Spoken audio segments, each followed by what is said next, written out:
नमस्कार साथियों, मैं महेंद्र कुमावत हिंदी विथ महेंद्र कुमावत चैनल पर सभी का स्वागत करता हूं, अभिनंदन करता हूं।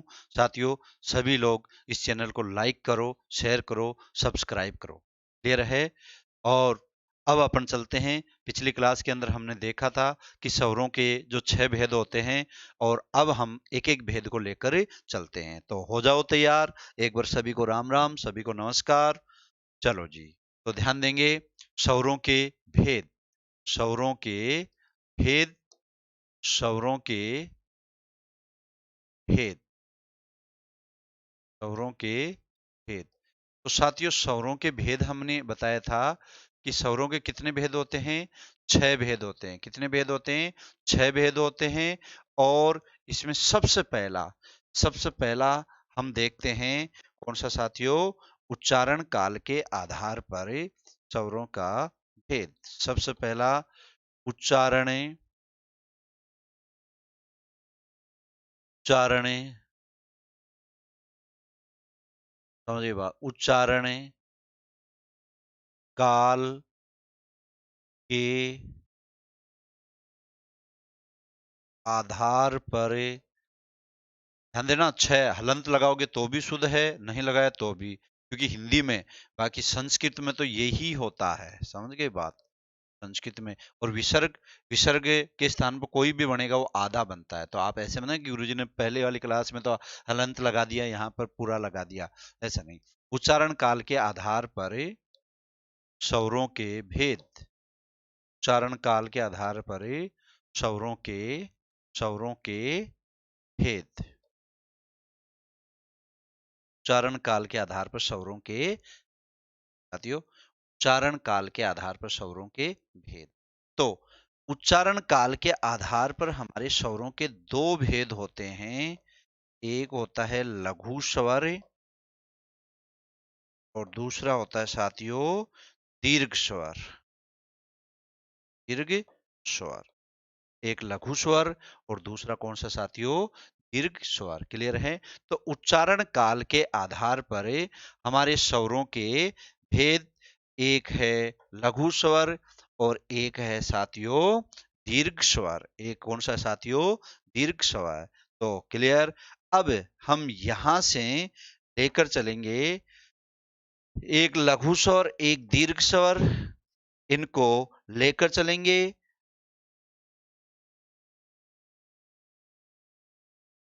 हाँ, दिखाई दे रहा है चित्र से?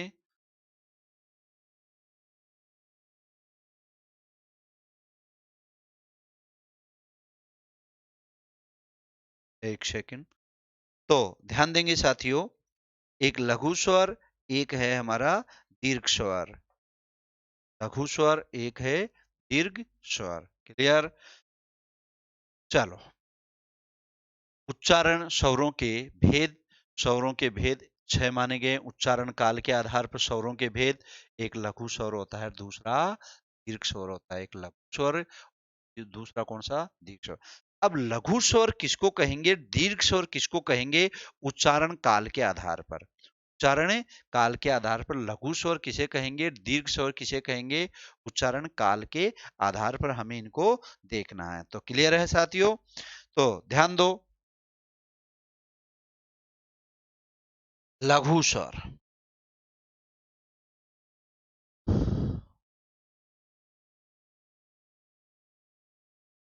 उच्चारण, उच्चारण काल के आधार पर, आधार पर स्वरों के, स्वरों के भेद, और उच्चारण काल के आधार पर स्वरों के 2 भेद हैं। बोलो कितने साथियों? 2। एक है हमारा, समझ गए बात, लघु स्वर, और दूसरा है दीर्घ स्वर। समझ गए बात? कौन सा है जी? दीर्घ स्वर। तो लघु स्वर किसे कहते हैं और दीर्घ स्वर किसे कहते हैं? अब हम इनको देखते हैं कि लघु स्वर तो कौन सा होता है, दीर्घ स्वर कौन सा है। तो 1 नंबर हमारा लघु स्वर और 2 नंबर हमारा दीर्घ स्वर। और किस आधार पर साथियों? उच्चारण काल। तो काल क्या होता है? समय। काल क्या होता है साथियों? समय। काल क्या होता है साथियों? समय। तो स्वरों की संख्या वही 11 है। स्वरों की संख्या, स्वरों की संख्या कितनी है साथियों? 11। अब हमारे 11 स्वरों में हमें दो 11 स्वरों को दो भागों में बांटना है। 11 जो स्वर है उसको दो भागों में बांटना। तो 11 स्वर ए, आ,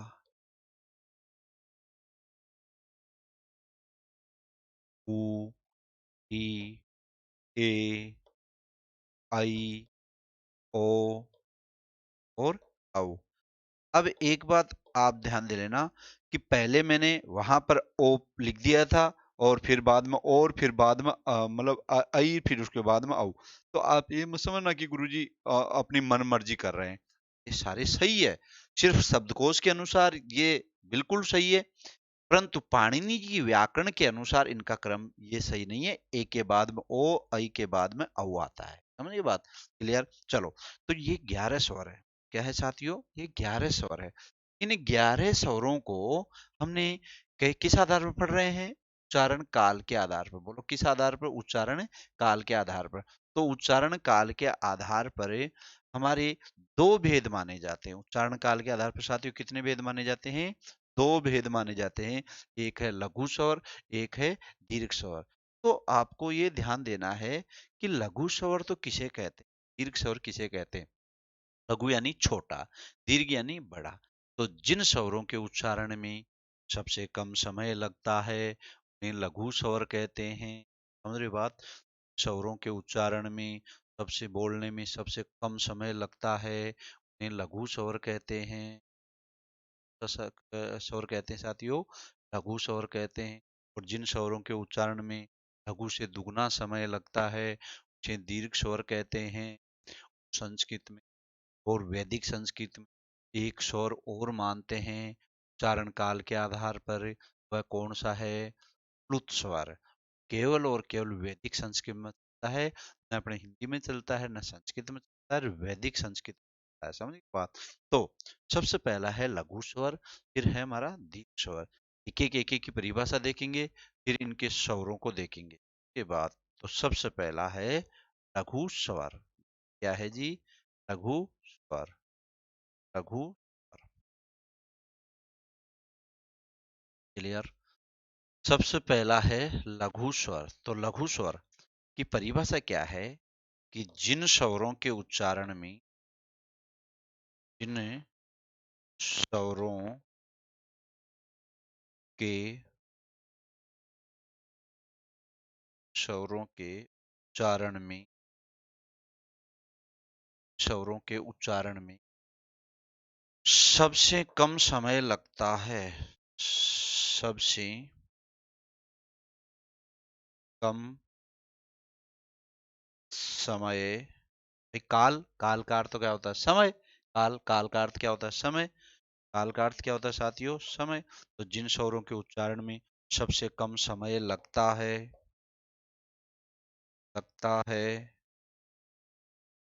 उन्हें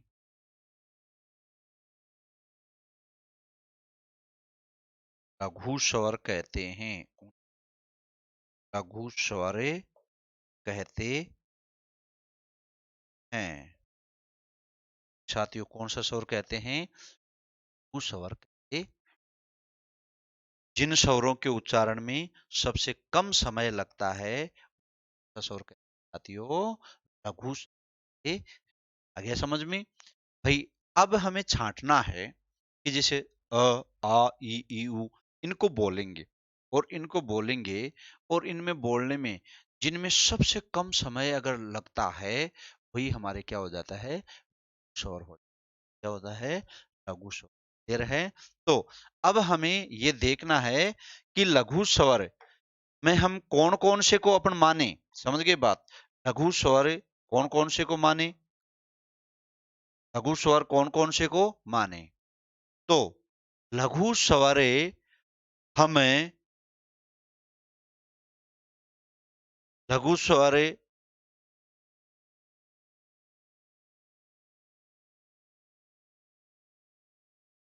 लघु स्वर इनको बोलेंगे, और इनमें बोलने में अगर जिसमें कम समय अगर लगता है उसको हम लघु स्वर कह देते हैं।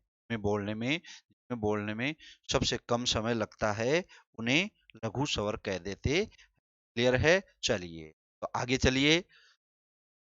अब हम इनका उच्चारण करेंगे, और फिर लघु स्वर कौन कौन से होते हैं इनको देखें। तो ध्यान देना, एक नंबर लघु स्वर, लघु स्वर और क्या है जी? लघु स्वर।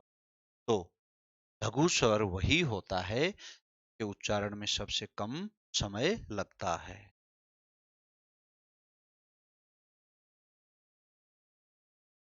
तो अब परिभाषा हमने वापस देखो, एक बार आराम से देख लो कि जिन स्वरों के उच्चारण में सबसे कम समय लगता है उन्हें लघु स्वर कहते हैं। उन्हें क्या कहते हैं साथियों?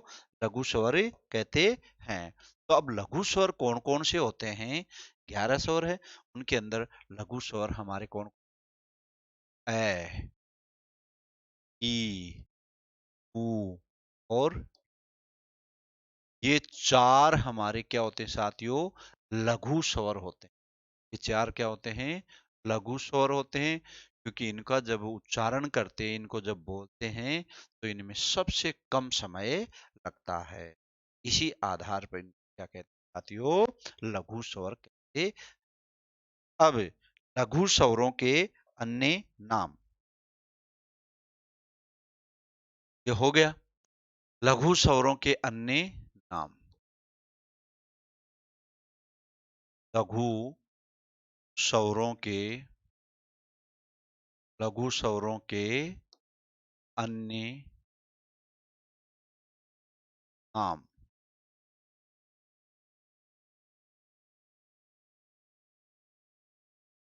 देखो, अ है, ई है, ऊ है, री है। अब इनको जब बोलते हैं तो सबसे कम समय लगता है।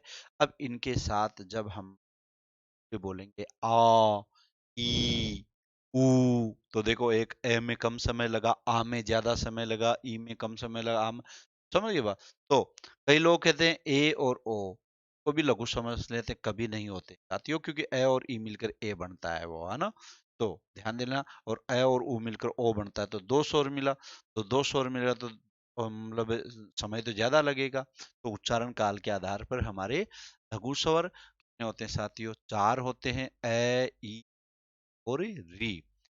अब लघु स्वरों के अन्य नाम, तो देखो लघु स्वरों को अन्य नाम क्या क्या है साथियों? मूल स्वर भी कह देते हैं, मूल स्वर भी कह देते हैं। समझ गए बात? मूल स्वर भी कह देते हैं, अक्षर स्वर भी कह देते हैं, अक्षर स्वर भी कह देते हैं, मूल स्वर, अक्षर स्वर। समझ गए बात? अखंडित स्वर,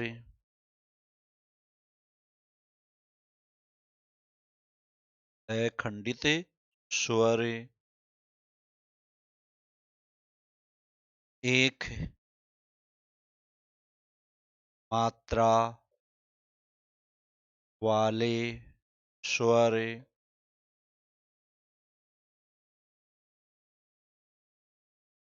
समझ गए बात? मूल स्वर, अक्षर स्वर, अखंडित स्वर, एक मात्रा वाले स्वर, ह्रस्व स्वर,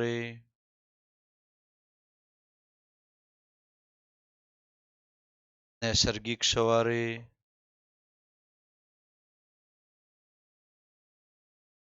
नैसर्गिक स्वर। तो ध्यान दे लेना, ये सारे के सारे हमारे लघु स्वरों के अन्य नाम है।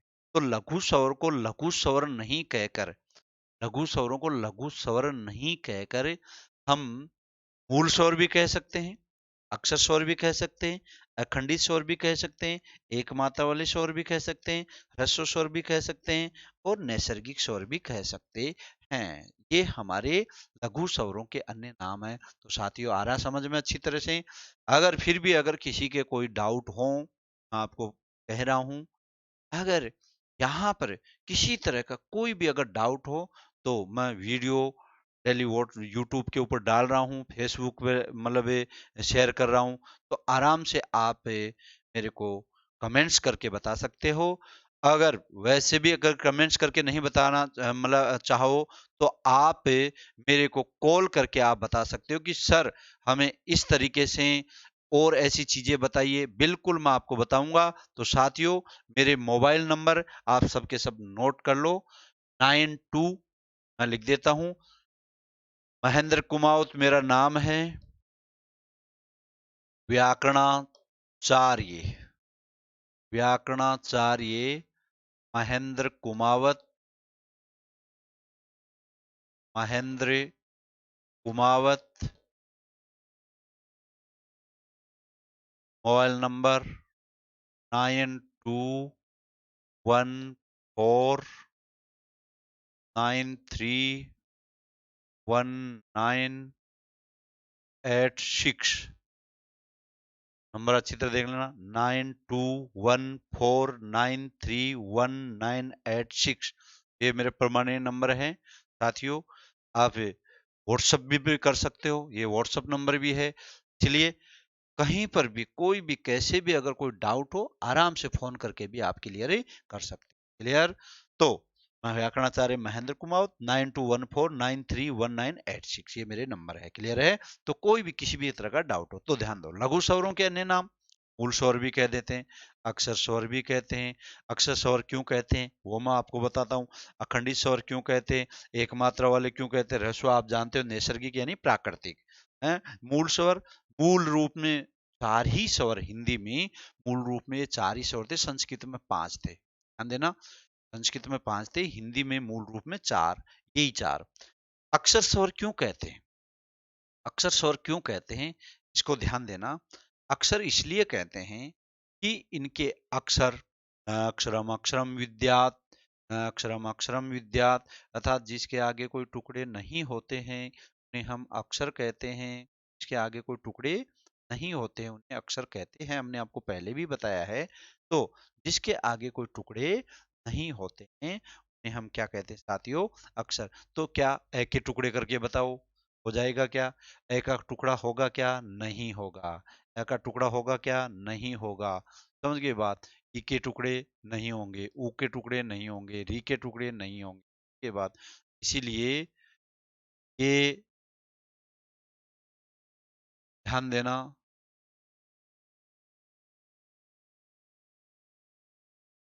इसलिए इनको अक्षर स्वर भी कहते हैं। ये उनको क्या कहते हैं साथियों? अक्षर स्वर भी ये हैं। क्या कहते हैं? अक्षर स्वर भी कहते हैं। अक्षर स्वर क्यों कहते हैं?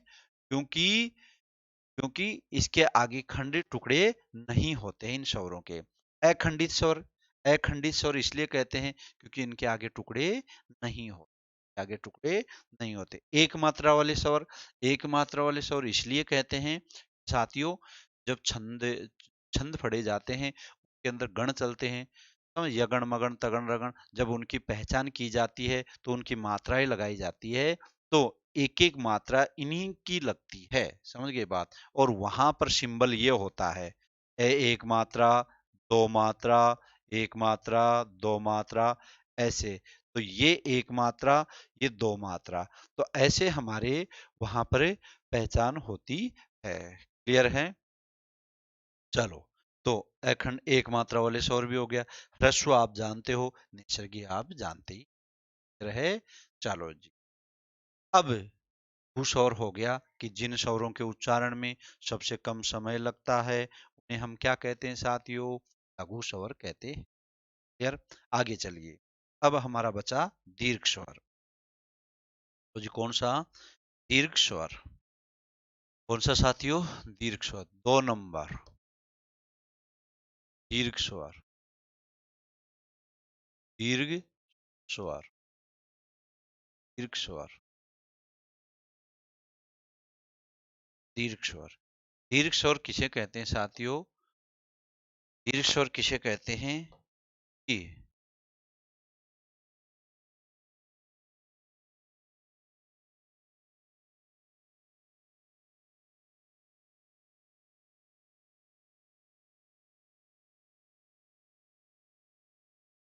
ध्यान देना।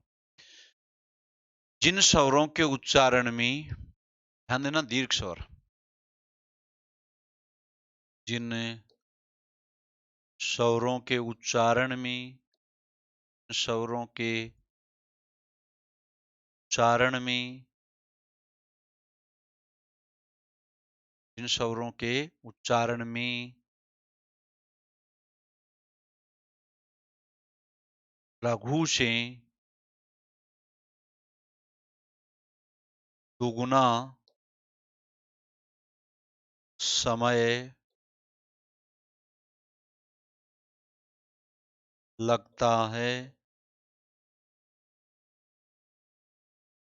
जिन स्वरों के उच्चारण में लघु से, मतलब लघु स्वरों से दुगुना समय लगता है, उसे दीर्घ स्वर कहते हैं। दीर्घ स्वर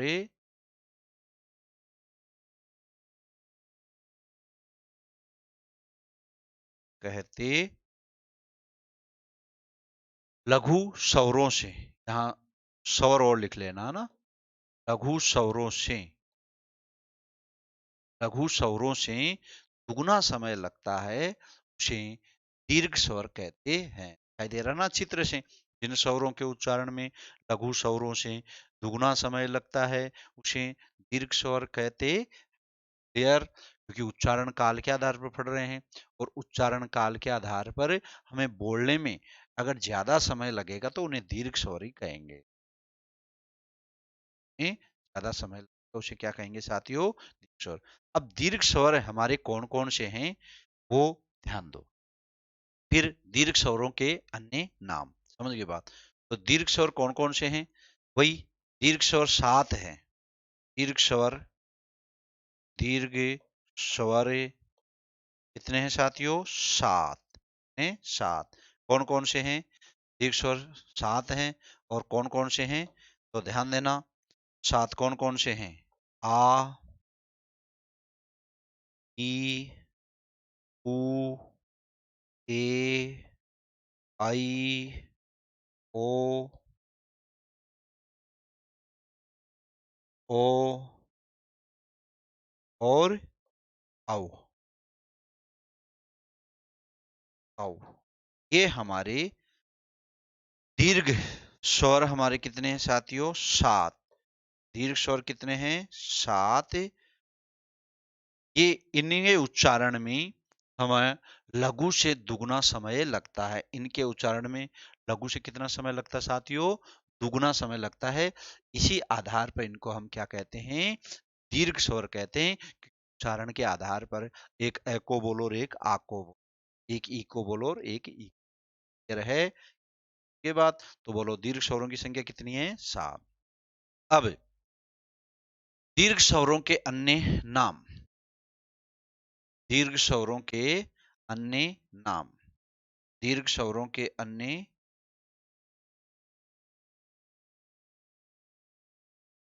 दीर्घ स्वरों के, स्वरों के अन्य नाम, दीर्घ स्वरों के अन्य नाम।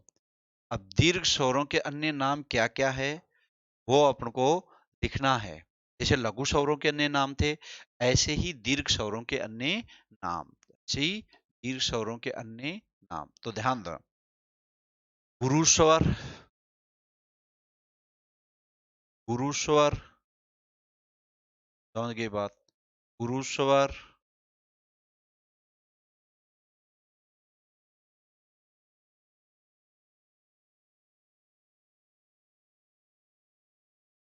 संधि स्वर,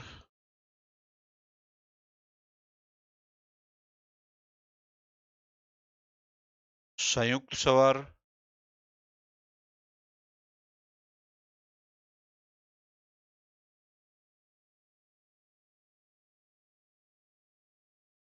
मिश्रित स्वर,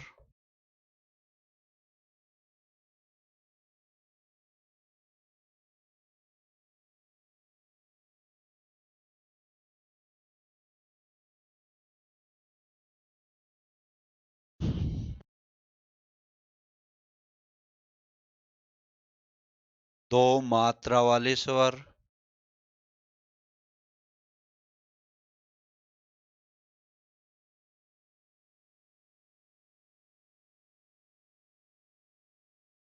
खंडित स्वर,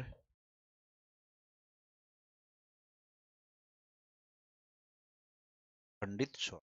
तो ध्यान देंगे साथियों, ये यहां तक हमारे जो दीर्घ स्वर है उनके नाम, दीर्घ स्वर है उनके नाम, दीर्घ स्वर है उनके नाम। तो दीर्घ स्वरों को अन्य किस किस नाम से पुकारा जाता है, उसको अच्छी तरह ध्यान देंगे। गुरु स्वर, दीर्घ जो स्वर है उनको हम गुरु स्वर भी कह देते हैं। बोलो क्या कह देते हैं साथियों, गुरु स्वर भी कह देते हैं। संधि स्वर, साथियों संधि हमारे इन्हीं में होती है, संधि हमारे इन्हीं स्वरों में होती है कि इनको गुरु स्वर भी कहते हैं, संधि स्वर भी कहते हैं।